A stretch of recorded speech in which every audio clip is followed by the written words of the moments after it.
La Guerra Fría en general fue una época de grandes avances tecnológicos y armamentísticos que han sentado las bases de mucha de la logística militar que vemos hoy en día. Es durante esta época que surgen varios de los fierros más famosos de las guerras pasadas, como el M16 estadounidense y el AK-47 soviético. Pero antes que muchos ejércitos adoptaran el estándar fusil de asalto, existieron los denominados fusiles de batalla o de combate. En esencia, un fusil de combate es aquel fierro capaz de fuego individual o automático de uso generalizado por ejércitos y cuyas características se diferencian de un fusil de asalto principalmente en la longitud del cañón y en el calibre, el cual por lo general es un cartucho de alta potencia, mucho más poderoso que un cartucho intermedio, ya sea 7.62 x 51 o 7.62 x 54R, o incluso otros más antiguos como sería el 3006 Springfield. Y he ahí en la individualidad lo que lo diferencia de los fusiles de asalto, ya que estos son utilizados mayormente en unidades específicas o en grupos reducidos, mientras que un fusil de combate o de batalla se emplea de forma general en todas las ramas del ejército, o por lo menos en gran parte del siglo XX, y en el día de hoy revisaremos estos fierros para ver cuál de tantos que hubo fue el mejor que hubo durante el periodo de la Guerra Fría, y a su vez aprender un poquito de historia, ya que como todos sabemos, este contenido es con fines educativos. Saludos soldados, aquí Ghost reportándose con un nuevo video. Y en este caso, un top, el primero y no el último en este canal, y en el día de hoy vamos a conocer los 10 mejores fusiles de combate de la Guerra Fría. Pero antes de eso, les invito a que se suscriban a este canal y apoyen este video con vuestro poderosísimo like y activar la campanita para que YouTube les avise de cada nuevo video que se suba próximamente. Así que sin más que agregar, comencemos.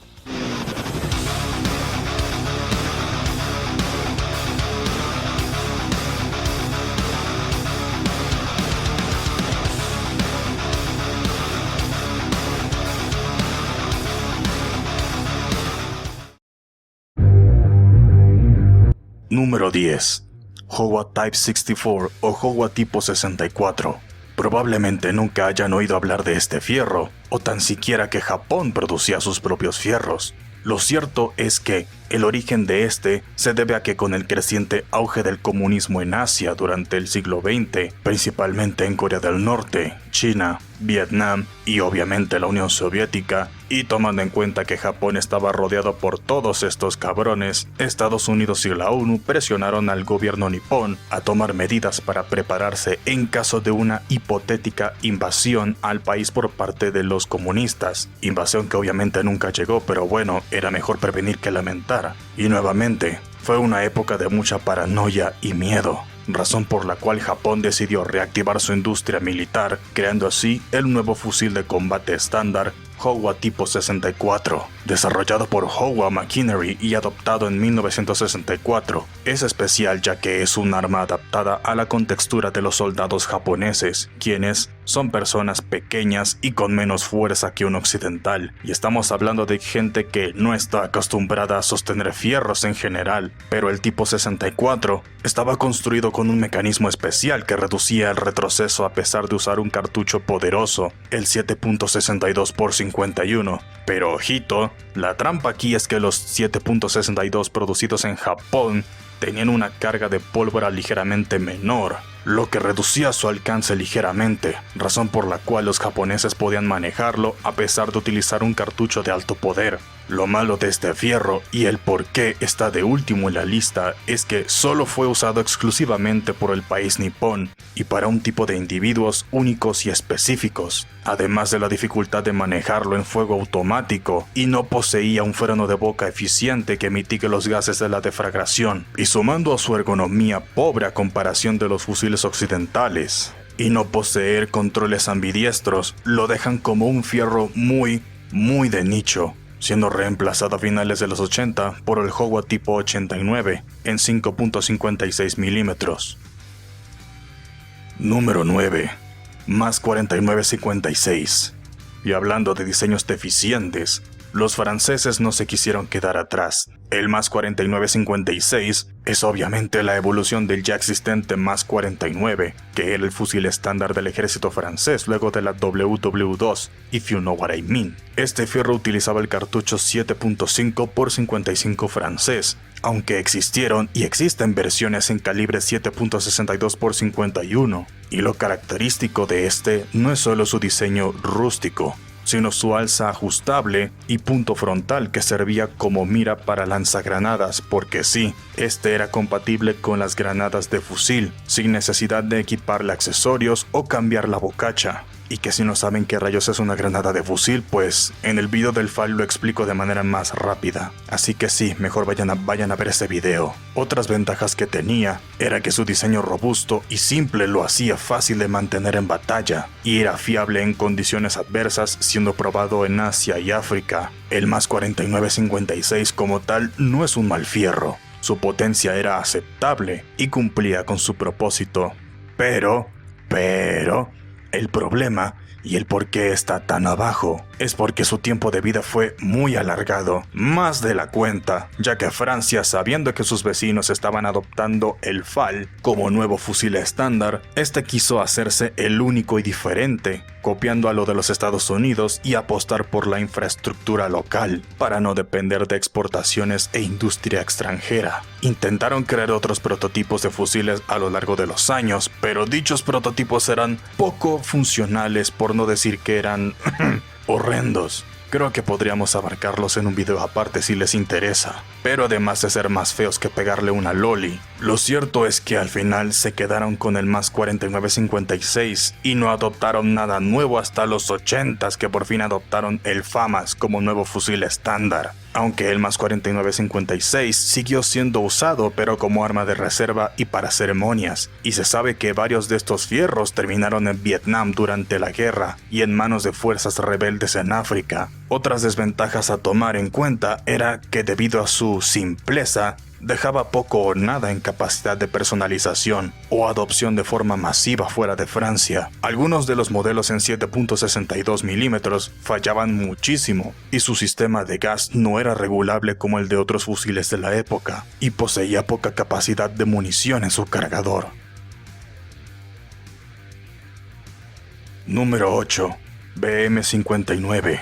Al igual que el Howa tipo 64, seguro tampoco sabían de la existencia de este fierro, traído directamente desde Italia Bambino. En esencia, el BM-59 era un M1 Garand modernizado y mejorado para ser alimentado por cargadores y disparar en modo automático, además de ser calibrado en 7.62 x 51. Algunos pensarán que parece una copia del M14 estadounidense, pero en sí, el BM-59 era mucho más robusto y pesado, y de hecho este fusil llegó mucho antes que lo hiciera el M14, por lo que no es una copia. Pero a pesar de su imponente apariencia, tenía una buena precisión y fiabilidad. Ojo, obviamente sí era usado en modo semiautomático, ideal para combate de infantería en entornos variados. También, al igual que el MAS 49-56, poseía un freno de boca adaptado para disparar granadas de fusil sin necesidad de accesorios, y de hecho fue uno de los primeros fusiles de batalla de fuego selectivo y multipropósito, siendo adoptado no solo por Italia, sino también por Marruecos, Nigeria, y aunque ustedes no lo crean, este fierro llegó a ser utilizado en Argentina durante la Guerra de Malvinas. ¿Quién diría que este fierro lucharía al lado del FAL en algún momento? Y de hecho incluso se hizo una versión carabina con culata plegable y empuñadura de pistola, aunque de las versiones me lo reservaré cuando toque hablar de este fierro de forma individual en su propio video. Pero, y aquí vemos lo malo, se encuentra muy abajo debido a que al estar basado en un diseño que de por sí ya era anticuado para la época, quedó desfasado rápidamente, ya que muchos otros países habían adoptado fusiles más modernos en diseño, mecanismo, ergonomía y fiabilidad. Además que al igual que el M14 estadounidense, era muy difícil de controlar en fuego automático y requería de un mantenimiento bastante especializado. Bueno, siendo basado en un diseño gringo, pues no es de sorprender que cause tantos problemas. Este eventualmente fue reemplazado por el AR-70 como nuevo fusil estándar del ejército italiano. Número 7. M14.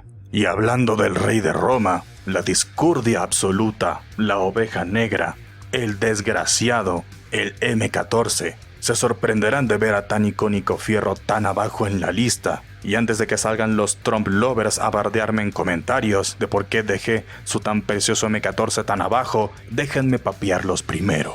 Verán, al igual que el BM59 italiano, el M14 fue concebido como la evolución directa del M1 Garand, adoptando el cartucho 7.62 de la OTAN, desfasando al 3006, y pensado e implementado como el nuevo fusil estándar del ejército estadounidense a finales de los 50, y que de hecho lo fue, pero por muy corto tiempo.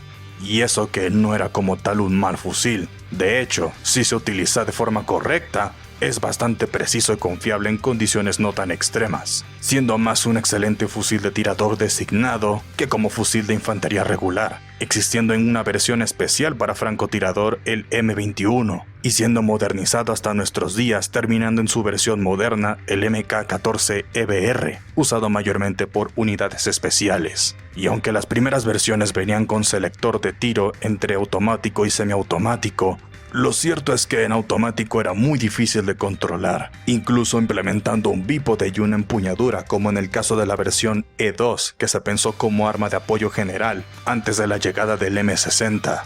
Pero claro, seguro se estarán preguntando, ¿y si era tan listo, por qué se murió? Bueno, la respuesta corta es que fue un quilombo su construcción y los materiales, y en segundo lugar, la prueba de fuego que le tocó. Si bien Springfield Armory fue la compañía creadora y diseñadora de este fierro, lo cierto es que muchos otros componentes eran fabricados por otras empresas, entre ellas la también famosa y reconocida Winchester y la menos conocida Harrington & Richardson, lo que en resumidas cuentas pasó lo mismo a cuando en un grupo de alumnos se dividen las partes de un tema para hacer una exposición o un trabajo, y luego tratan de unir todas esas partes y terminan creando un mamotreto sin sentido.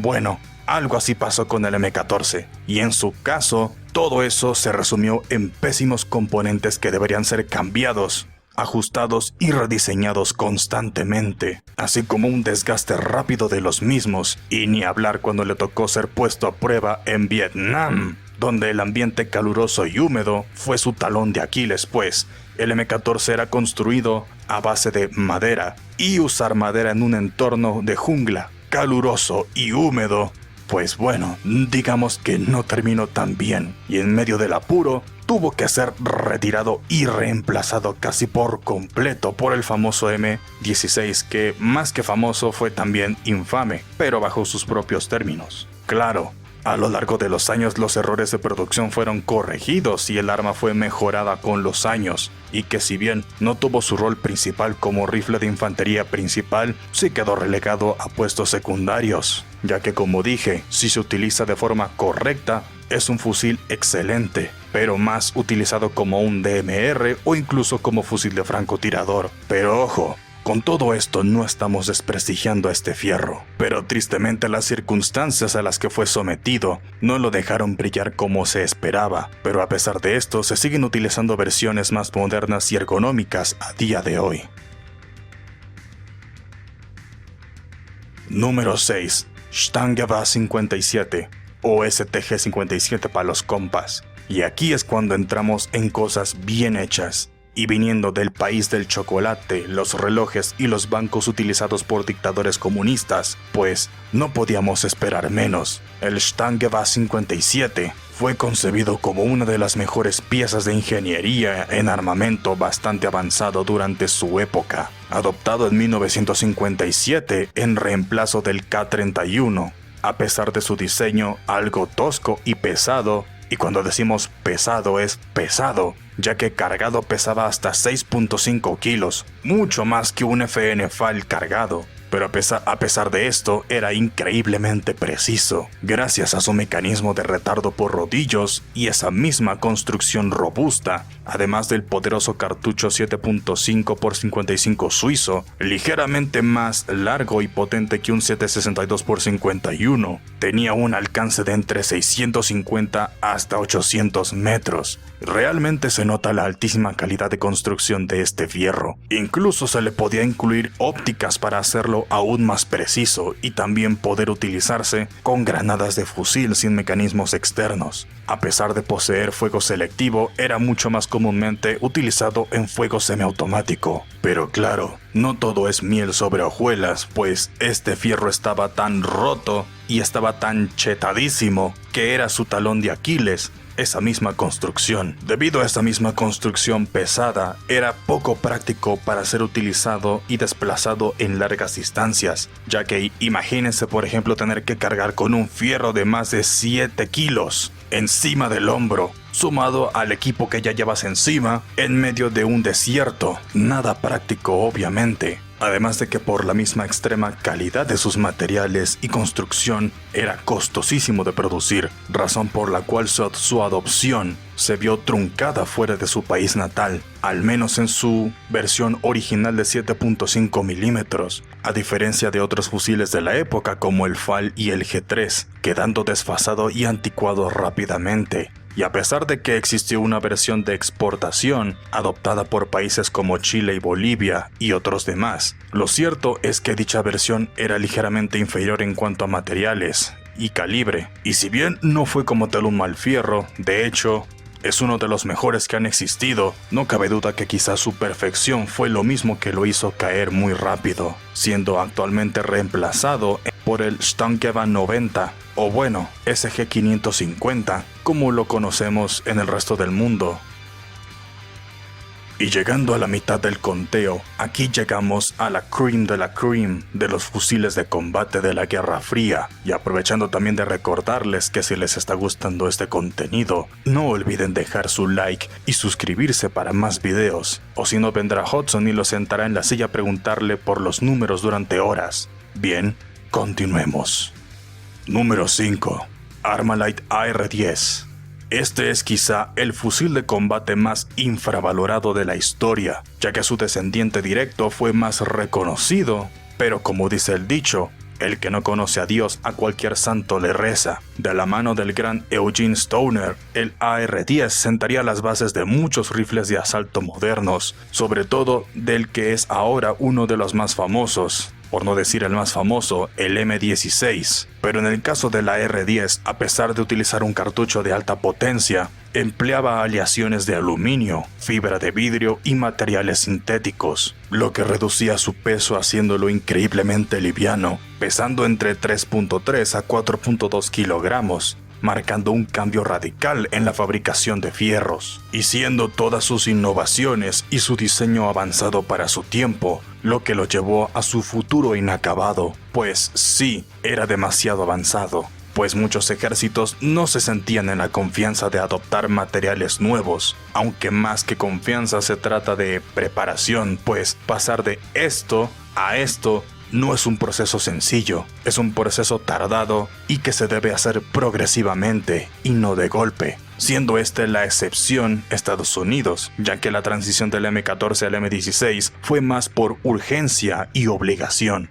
Mismo caso que Japón y el Howa tipo 64, aunque en el caso de ellos ni siquiera estaban acostumbrados al manejo de fierros en general, al menos no los que lucharon en la Segunda Guerra Mundial. Y pues también no era muy bueno en condiciones exigentes y su producción limitada dificultaba su adopción de forma masiva, siendo apenas adoptado por un muy reducido número de ejércitos como lo fueron Cuba antes de la llegada de Castro al poder, Portugal, Sudán, Brasil y Canadá. Sin embargo, su diseño, si bien fracasó como fusil de combate, triunfó más como fusil de asalto al ser rediseñado y pasando a dar vida a la R-15, que eventualmente pasó a dar vida al M16, siendo adoptado como el rifle estándar del ejército estadounidense y convirtiéndose en un icono del siglo XX. Aunque he de decir que la R-10 sigue en producción, pero en forma muy limitada y en versiones más modernas para el mercado civil, y en reiteraciones como el SR-25 y el M110 son utilizadas como DMRs por distintos ejércitos. Número 4.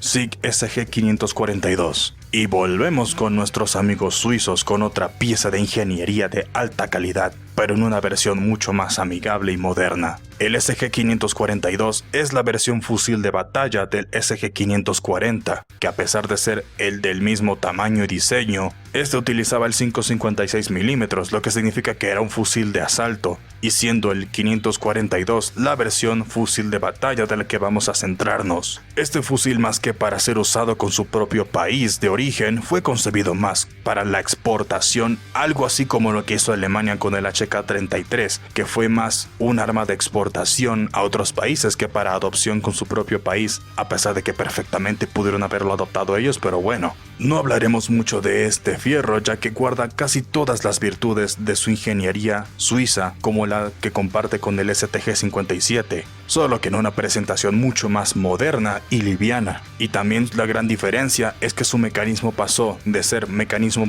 de bombeo por rodillos a uno de pistón de gas de carrera corta y de cerrojo rotativo como muchos fusiles modernos. Además de que este sí venía en selector de tiro entre semiautomático, ráfaga y automático. Además de que también este llegó a ser compatible incluso con los propios cargadores STANAG de la OTAN. Y siendo sus principales desventajas, su retroceso pues considerable, a pesar de que utilizaba un cartucho ligeramente inferior al 7.5 suizo, pero que igual seguía siendo un cartucho de alta potencia. También su dificultad de uso en automático, distribución moderada o menos masiva y altos costos de producción hacen que se la considere otra arma muy de nicho a día de hoy. Y todos los chilenos en la audiencia conocerán este fusil a la perfección, ya que este fue adoptado por mucho tiempo como el fusil estándar del ejército chileno antes de la adopción del Galil Ace. Número 3. SEDME-C o SEDME-58. Y la medalla de bronce en esta lista se la lleva el famoso Chopo español, tomando el mismo sistema de retardo por rodillos que el del prototipo del Stangheba 45. El SEDME se ha ganado su lugar en la historia por su buena fiabilidad en condiciones adversas, habiendo sido probado en diferentes iteraciones, siendo el SEDME modelo C o SEDME 58 el peak, el prime de este fierro, siendo no solamente un símbolo de la Guerra Fría, sino también un símbolo de orgullo hacia el pueblo español durante el siglo XX, y bastante fiable a pesar de su bajo costo de producción, hecho en acero estampado, sin dejar de lado tampoco la calidad de los mecanismos, es decir, un balance perfecto entre economía y calidad, y con un diseño avanzado para su época. Y la razón del por qué está tan alto es que aquí pasó algo similar a lo que pasó con el AR-10 y el M16, pero ya veremos eso en un momento. Si bien como todos los fusiles de combate de esta lista fue reemplazado eventualmente, aunque en este caso fue para peor, y sí te estoy hablando a ti SEDME-L, lo cierto es que el SEDME-C no era para nada un mal fierro. Solo que como le pasa a muchos, al ser tan ligero y cómodo, era difícil de manejar en modo automático. Y esa es otra desventaja, que fue utilizado principalmente en su país natal, aunque se sabe que fue utilizado de manera muy discreta y en cantidad muy reducida en Francia durante la guerra de Argelia, y además de que muchos fusiles SEDME terminaron en países africanos y algunos países latinos. No precisamente de forma legal, if you know what I mean. Pero a pesar de esto, larga vida al Chopo. Y ya que muchos compatriotas españoles estarán viendo este video, Pedro Sánchez, hijo de puta. Número 2. FN FAL. Y la medalla de plata se la lleva el legendario brazo derecho del mundo libre, el FAL. Bueno, no voy a explayarme tanto hablando de este maravilloso y magnífico fierro, ya que pues para eso tienen el video completo sobre este en el canal, que más que hablar de él estoy directamente haciéndole una felación, pero creo que a estas alturas sabemos bastante de este fierro. El FAL nació de la necesidad de estandarizar el armamento general de la recién formada OTAN luego de la WW2, donde tras varios tropiezos y prototipos fue adoptado de forma masiva en 1953 por la gran mayoría de países de Europa, gran parte de países de África, unos pocos países de Medio Oriente y por no decir todos los países de Latinoamérica, siendo esta la razón del por qué el FAL se queda con alto lugar en la lista, porque además de tan eficiente mecanismo de gas de retroceso corto, ergonomía y gran poder de precisión, es el hecho de haber sido adoptado masivamente lo que le dio su lugar en el mundo durante el siglo XX. Y el apodo del brazo derecho del mundo libre no le vino de gratis, ya que el mismo fue empleado por países, en su mayoría países libres, y en contra del creciente comunismo de la época. Aunque he de decir que hubieron grupos radicales y guerrilleros que también se hicieron con este para hacer el mal, llegando no solo en sus versiones originales, sino también en otras iteraciones tomando el mismo diseño base, como lo serían el L1A1 de los ingleses y los australianos, el STG-58 austriaco y el Romad israelí. Pero por desgracia, no todo es tan bonito para ser verdad, así como las veces que ella te dice que te ama, pues debido a su peso y longitud era difícil de manejar en entornos muy extremos, además de que su sistema de gas ajustable requería cierto conocimiento algo más complejo y su mantenimiento también era bastante complejo al tener tantas piezas en su mecanismo. Pero a pesar de esto, no fue impedimento para que dejara su marca en la historia como uno de los fierros más emblemáticos de la Guerra Fría, junto con el AK y el M16. Y si bien todos sus antiguos usuarios ya lo reemplazaron ya hace bastante tiempo, sigue siendo producido en versiones más modernas y para el mercado civil. Y lo más increíble es que hay un país que todavía lo mantiene como el fusil estándar de sus fuerzas. Así es, Argentina, siendo en palabras del pana Postbellum un símbolo de orgullo nacional. Aunque siendo realistas es una cagada seguir utilizando un pedazo de fierro de hace 70 años, cuando todos los demás países utilizan fierros más modernos y fiables. Pero bueno, de todos modos, aguante el FAL la concha de su madre. Pero si está en segundo lugar quiere decir que existe un fierro aún mucho mejor que el FAL, y de hecho sí, y es el que veremos a continuación y el que seguro estaban pensando. Número 1. HK-G3. Y la medalla de oro se lo lleva el MVP, la polla en vinagre, la maldita cabra de los fusiles de batalla, el G3.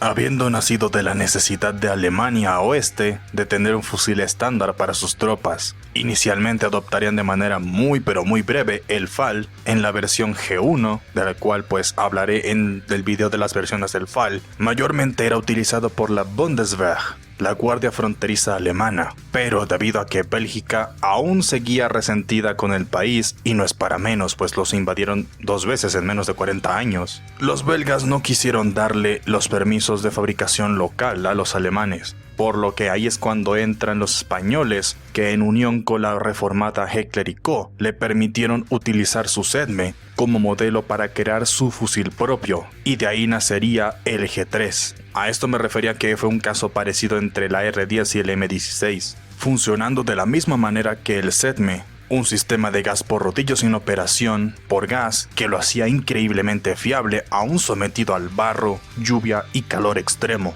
Algo que muchos fierros ya vistos no pudieron, ni siquiera el FAL. Si no, pregúntale a los israelíes durante la Guerra de los 6 días. Además de que su mantenimiento no era tan complejo y extremo como el del FAL, que sí era un quilombo hacerle limpieza. Y por supuesto, no podemos obviar las contras del mismo, ya que al no poseer un pistón de gas, el retroceso era más que considerable en automático. Pero esto no era algo tan doliente como en muchos otros fusiles de batalla, aunque en general los contras de este fierro son muy pocos. Y el por qué es el número 1 de esta lista es por 2 sencillas y muy bien justificadas razones. La primera y la más legendaria es que el G3 dio nacimiento al que fue todo el catálogo de fierros de la compañía HK, siendo el padre directo del MP5 y sus derivados, el fusil HK-33, la ametralladora HK-11 y HK-21, así como del HK-13 y HK-23, fusiles de precisión como el MSG-90, SR-9T y el PSG-1. Sí, el mismo que utiliza Sniper Wolf de Metal Gear, y las carabinas HK-51 y HK-53. Prácticamente todos estos fierrazos le deben su vida al legendario G3.